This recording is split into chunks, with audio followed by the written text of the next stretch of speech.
Hotman Paris soroti pria disabilitas di NTB ditetapkan tersangka dituduh ruda paksa. Gak masuk akal.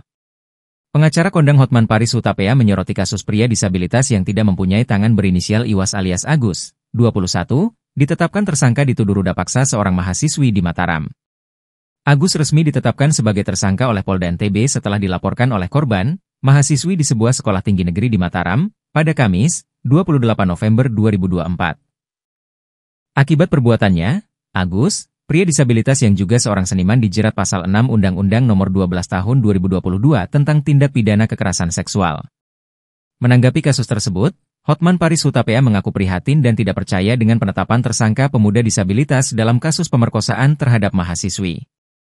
Hotman Paris menegaskan bahwa dirinya bakal melakukan penelusuran terhadap kasus yang menimpa pemuda disabilitas itu.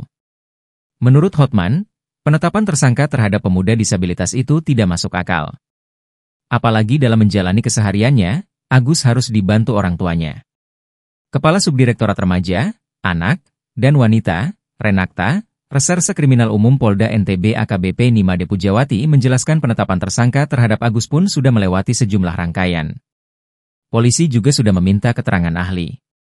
AKP Nimade Pujawati menerangkan kekerasan seksual yang dilakukan tersangka bukan dengan fisik.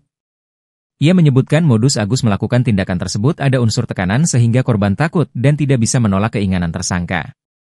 Diketahui, kasus ini terjadi di sebuah homestay kawasan Mataram.